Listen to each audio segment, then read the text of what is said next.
Fort Staff Writer 20. I'm Jalen St. Fort, Staff Writer 2022. I'm here with Sean Ramos 2024. Sean, I know within the last month the George Floyd trial has wrapped up. George Floyd's death was a tragic thing in America, and it happens in the year of COVID when we're all home and able to see it kind of in the spotlight of the news. And just from all the protests and riots and political outbreaks that have happened because of this George Floyd case, seeing that Derek Chauvin finally got the guilty verdict, what do you think has to happen for real change to come? Because I know one verdict doesn't really change a lot. There has to be some sort of ulterior thing. So what do you think? How do you think real change is going to come about? Well, what I feel is going to bring about real change is not only the police kind of curriculum that they have going on to change, because they are given statistics and are influenced to say that a black male may be more threatening than a white male, or that a black male should be more likely to be stopped than a white male, and that conditioning of these police officers in America is something that is, separating a lot of people and even taking a lot of lives. So I just believe that the proper education of even people to be in those jobs as well, because even the media portrays statistics like that falsely, or just the education of that people are humans. Humans are humans no matter what, no matter their skin color, no matter their personality, rather than going off of someone's color of their skin, rather than seeing them as human beings instead of that. I know this is like a tough question, but I just heard you bring up the fact that police officers are more likely to feel threatened by a black student than a black person than a white person. In terms of being a high school student, you're a freshman, being that you do go to Staples High School, which is a predominantly white school, do you feel those same feelings to like a lesser degree, obviously, because it's in school and not necessarily the outside world, but do you feel that maybe people feel threatened by you because you are an African American student?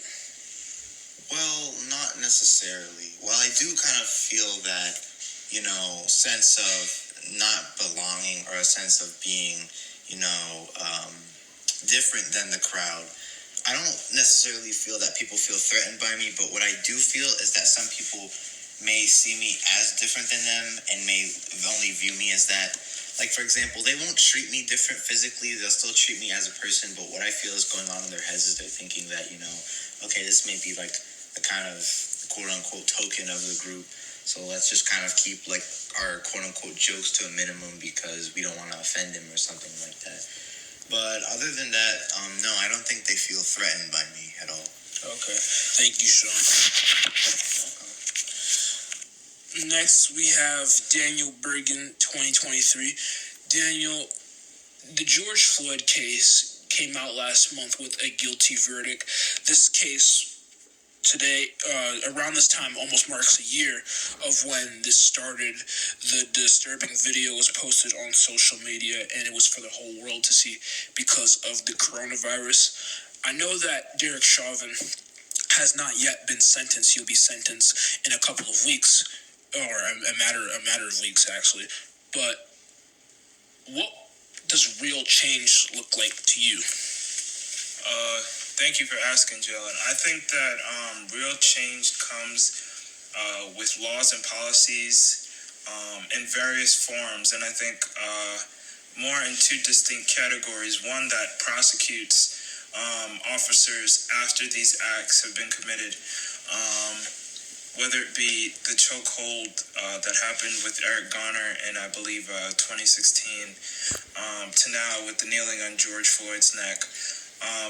Heavier prosecution for the officers that commit these crimes, because these are in fact murders, not just manslaughter or assault, cold-blooded murder.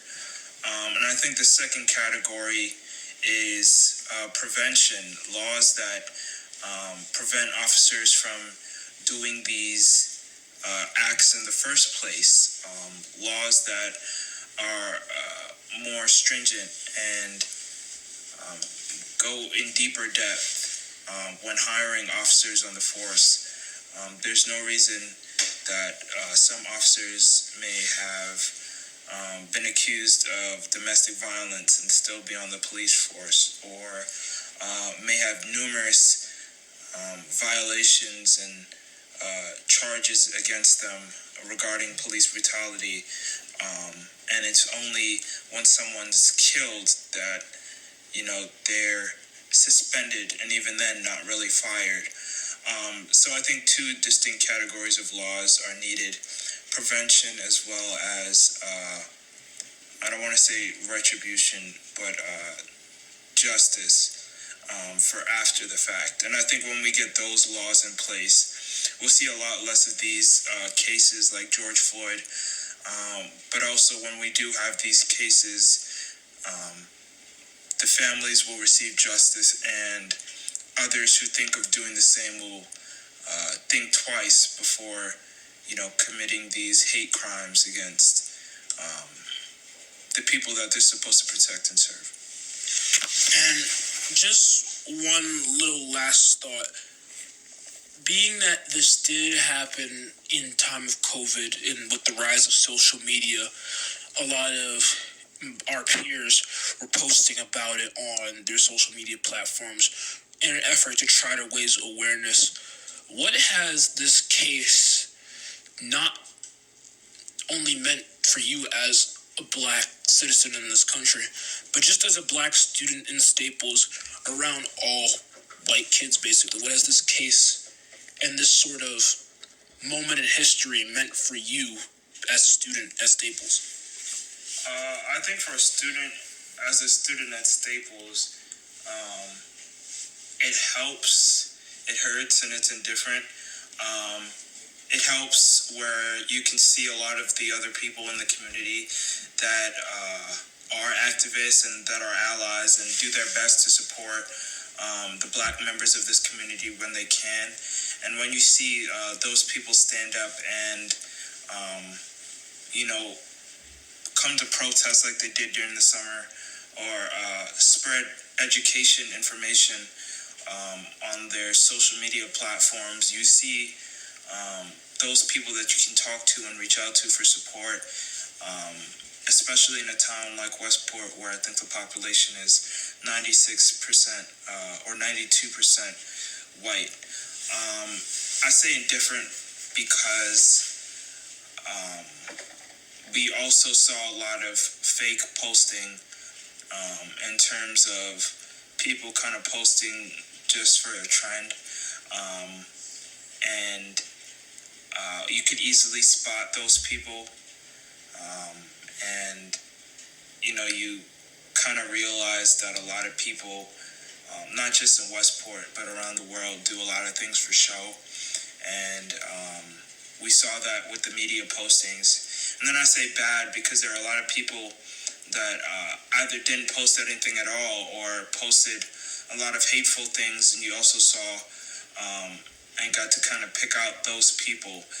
So I would say that the whole George Floyd case, from the very incitement to the verdict now, there's been a lot that I think I've learned, and then I think a lot of the black members of the community have learned about our neighbors and our classmates, and it helps us to be more informed about the people that we call our community and call our friends and neighbors.